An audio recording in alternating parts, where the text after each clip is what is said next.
माना जाता है कि रोजाना अंडे का सेवन हृदय की कार्य प्रणाली को बेहतर बना सकता है। इसके साथ ही शरीर में गुड कोलेस्ट्रॉल की मात्रा बढ़ती है।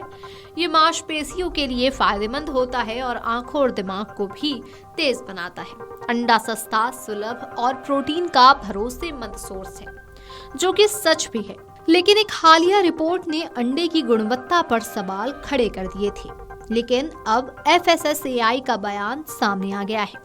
FSSAI ने अंडों को कैंसर के खतरे से जोड़ने वाले हालिया दावों को स्पष्ट रूप से खारिज करते हुए उन्हें भ्रामक, वैज्ञानिक रूप से निराधार और अनावश्यक रूप से डर पैदा करने वाला बताया।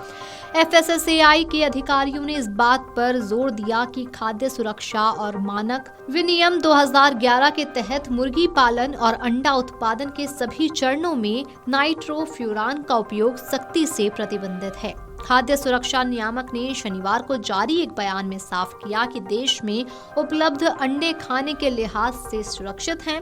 अंडों में कैंसरकारी पदार्थों की मौजूदगी के आरोपों वाली रिपोर्टों का कोई वैज्ञानिक आधार नहीं है। बयान में कहा गया है कि प्रयोगशाला में सामने आए कुछ इक्का दुक्का निष्कर्षों के आधार पर अंडों को असुरक्षित करार देना वैज्ञानिक रूप से गलत है। FSSAI ने उपभोक्ताओं से सत्यापित वैज्ञानिक प्रमाणों और आधिकारिक परामर्शों पर भरोसा करने का आग्रह किया और दोहराया कि खाद्य सुरक्षा नियमों के अनुपालन में उत्पादित और उपभोग किए जाने वाले अंडे सुरक्षित, पौष्टिक और संतुलित आहार का मूल्यवान घटक बने हुए हैं। मगर ऐसे में सवाल है कि नाइट्रोफ्यूरांस क्या है और अंडे में नाइट्रोफ्यूरांस जैसे प्रतिबंधित एंटीबायोटिक अवशेष कैसे मौजूद हो सकते हैं और उसका उपभोक्ता पर क्या असर हो सकता है। चलिए आपको बताते हैं। नाइट्रोफ्यूरांस एक एंटीबायोटिक समूह है जिसका इस्तेमाल पहले पशुपालन और पोल्ट्री में संक्रमण रोकने के लिए होता था। WHO और कई अंतर्राष्ट्रीय नियामक एजेंसियों ने इनके उपयोग पर रोक लगाई क्योंकि इनके अवशेष कैंसर के जोखिम से जुड़े पाए गए। ये DNA को नुकसान वाले जीनोटॉक्सिक्स हो सकते हैं और लंबे समय तक सेवन से लीवर, किडनी पर असर पड़ सकता है। पोल्ट्री फार्मिंग में इन दवाओं का अवैध रूप से इस्तेमाल किया जाए तो उनके अवशेष अंडों तक पहुंच सकते हैं। EU, UAS और भारत जैसे देशों ने खाद्य पशुओं में इनका इस्तेमाल प्रतिबंधित किया हुआ है। गलत और अवैध प्रैक्टिस से अंडों में नाइट्रोफ्यूरांस पहुंच जाता है। अगर पोल्ट्री फार्म में मुर्गियों को प्रतिबंधित एंटीबायोटिक दिया जाए तो इसकी संभावना रहती है। इनका उपयोग मुर्गियों को बैक्टीरिया से बचाने और ज्यादा अंडे देने के लिए गैर कानूनी तरीके से किया जाता है, खासकर उन पोल्ट्री फार्मिंग में जो छोटी हैं और बिना नियम कानून के संचालित होती हैं।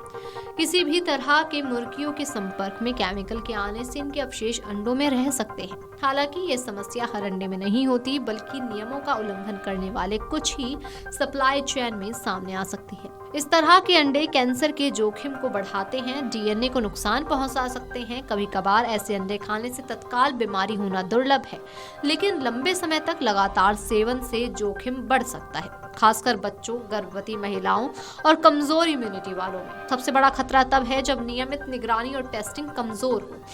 ऐसे में सवाल है कि ऐसी स्थिति में क्या अंडे खाना बंद कर देना चाहिए? जवाब है नहीं।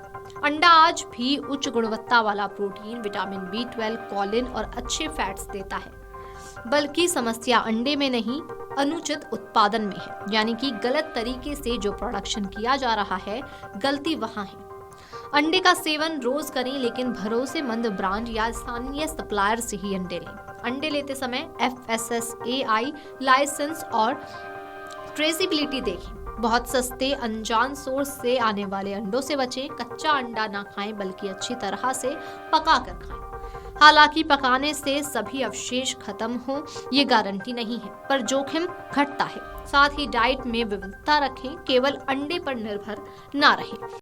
अगर आप ये वीडियो YouTube पर देख रहे हैं तो हमारे चैनल को सब्सक्राइब कर बेल आइकन दबाएं और Facebook पर देख रहे हैं तो हमारे पेज को लाइक करें।